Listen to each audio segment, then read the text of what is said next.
ఇవాళ సాక్షి పేపర్లో సోమరివారం అని వచ్చింది. చాలా మంచి టైటిల్. సోమవారం.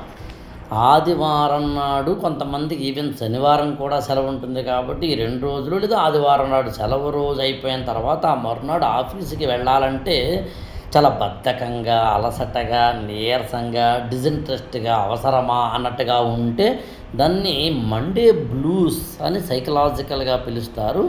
ఆ మండే బ్లూస్ అనేది చాలామందిలో ఉంటుంది. కాబట్టి సోమవారం కాస్త సోమవారం అవుతోంది అని ఒకానొక ఆర్టికల్. ఒక్కోసారి ఇది సోమవారం మాత్రమే కాకుండా ఏ కారణం చేతనైనా ఒక 4-5 రోజులు వరుసగా సంక్రాంతి, దసరా లాంటి సెలవులు వచ్చిన తర్వాత ఆ మరునాడు మళ్ళీ ఆఫీస్కి వెళ్ళాలన్నా కూడా, పనిలోకి వెళ్ళాలన్నా కూడా అంతే బద్ధకంగా ఉంటుంది చాలామందికి అని. సిగ్గు లేదా? నువ్వు తినే బ్రెడ్, నువ్వు తినే అన్నం, నువ్వు కొట్టించుకునే పెట్రోల్, నువ్వు కొనుక్కున్న కారు, నువ్వు కొనుక్కున్న సెల్ ఫోన్, నువ్వు కొనుక్కున్న షర్ట్, నువ్వు తినే ఏ అన్నమైనా సరే, ఏదైనా సరే, బ్రెడ్ అయినా సరే, పిజ్జా అయినా సరే, బర్గర్ అయినా సరే, చూసే సినిమా అయినా సరే, నీ ఇంటి ఈఎంఐ అయినా సరే, ఎవడు కడుతున్నాడు? ఎలా కడుతున్నావు? You are getting from the work. పని చేస్తే డబ్బులు వస్తున్నాయి. దాని శాలరీ అని కొందరంటారు, వ్యాపారం అయితే ప్రాఫిట్ అని కొందరంటారు.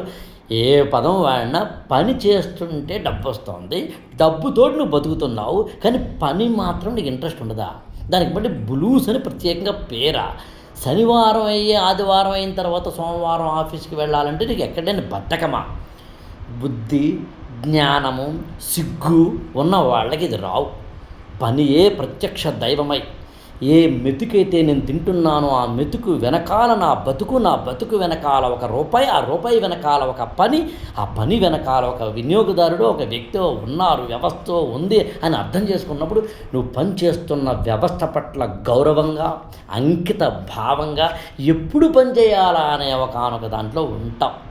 కానీ చాలామందికి ఇది లేదు అని సోమరివారం అవుతున్నప్పుడు, పైగా అది నష్టం వ్యవస్థకు మాత్రమే కాదు, మన బాడీలో ఎడ్రినలిన్ గ్లాండ్ ఉంటుంది, అంటే గ్రంథి. దాని నుంచి కార్టిజాల్ రిలీజ్ అవుతుంది. మన బాడీలో స్ట్రెస్కి సంబంధించిన, ఒత్తిడికి సంబంధించిన అత్యంత కీలకమైన హార్మోన్ అది. అది ఎక్కువైతే ఏమవుతుందంటే ఒత్తిడి పెరుగుతుంది, బీపీ పెరుగుతుంది, షుగర్ పెరుగుతుంది, చస్తాం. ఇప్పుడు చెప్పండి, తిరగేయండి.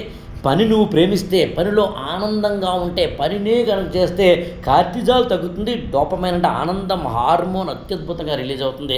హ్యాపీ హార్మోన్స్ రిలీజ్ అవుతాయి.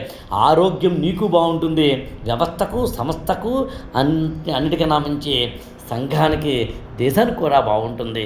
హైదరాబాద్ బ్లూసు